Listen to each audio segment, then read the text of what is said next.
उत्तराखंड के रुद्रपुर से आई ये खबर आपको अंदर तक हिला देगी। एक महिला टीचर सुषमा पंत जो अपने घर में अधजली हालत में मिली। घर बंद था, अंदर सिर्फ धुआं, राख और सवालों का अंबार। लेकिन सबसे बड़ा सवाल ये नहीं कि सुषमा की मौत कैसे हुई, बल्कि ये कि क्यों कोई अपना अब अपना नहीं रहा। एक बेटी जिसने जिंदगी पढ़ाई से शुरू की, बच्चों को सिखाती थी कि मेहनत और सच्चाई से हर मुश्किल आसान होती है, लेकिन उसकी अपनी जिंदगी इतनी मुश्किल क्यों हो गई कि मौत भी रहस्य बन गई। रुद्रपुर के कौशल्या फेज 2 में सोमवार को जब पड़ोसियों ने घर से धुआं उठता देखा तो दरवाजा तोड़ा गया। अंदर एक दिल दहला देने वाला मंजर था। सुषमा पंत का शव अधजला पड़ा था। कमरे में सिर्फ सन्नाटा था और जले हुए सपनों की गंध। लेकिन असली झटका तो तब लगा जब सुषमा की अपनी मां ने भी मुंह मोड़ लिया। पोस्टमार्टम के लिए 20 घंटे तक पुलिस इंतजार करती रही, कोई नहीं आया। न भाई, न मां, न कोई रिश्ता। बस कुछ पड़ोसी जिन्होंने इंसानियत के नाते उसका अंतिम संस्कार कर दिया। अब जरा सोचिए, एक महिला जिसने अपने दम पर मकान खरीदा, एक जिंदगी बनाई, कभी किसी पर बोझ नहीं बनी, और आज वही जिंदगी इतनी बोझिल क्यों हो गई कि लोग उसकी लाश से भी दूरी बनाने लगे।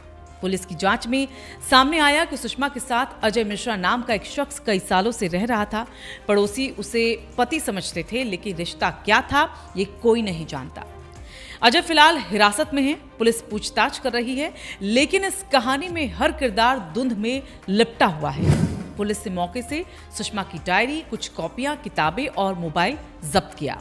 अब इन पन्नों से शायद वो जवाब निकले जो लाश के साथ जलकर राख हो गए। पोस्टमार्टम रिपोर्ट कहती है कि मौत जलने से हुई, लेकिन गला दबाने या किसी भारी हमले के निशान नहीं मिले। तो क्या ये हादसा था या सुषमा खुद अपनी तकदीर की आखिरी कहानी लिख चुकी थी? पड़ोसियों का कहना है कि सुषमा पिछले 4 दिनों से परेशान थी। उन्होंने अपनी मां से बात करने की कोशिश की, पुलिस को कॉल करने की बात भी कही, यहां तक कि शिकायत दर्ज कराने की सोच भी रही थी। लेकिन फिर ऐसा क्या हुआ कि 4 दिन बाद वही महिला आग की लपटों में समा गई।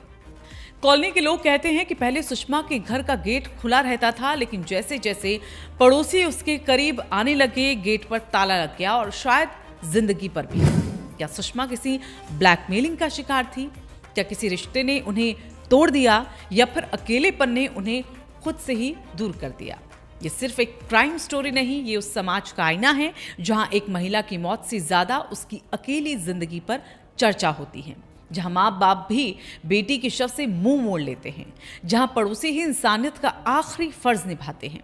आज सुषमा नहीं है, लेकिन उनके सवाल जिंदा है। कितनी सुषमाएं हैं हमारे आसपास जो मुस्कान के पीछे टूट रही हैं?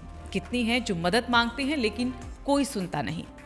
पुलिस जांच फिलहाल जारी है, लेकिन इस केस ने जो सवाल उठाए हैं वो हर उस घर के दरवाजे पर दस्तक दे रहे हैं जहां कोई बेटी, बहन या दोस्त चुपचाप दर्द झेल रही है।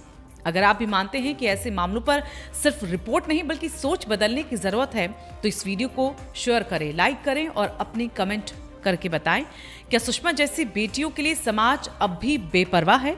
और हाँ, ऐसे मुद्दों पर सच्ची निर्भीक आवाज सुनते रहने के लिए रायशुमारी को सब्सक्राइब करना न भूलिए, क्योंकि यहाँ हम सिर्फ खबर नहीं, हर खबर का सच सामने लाते हैं।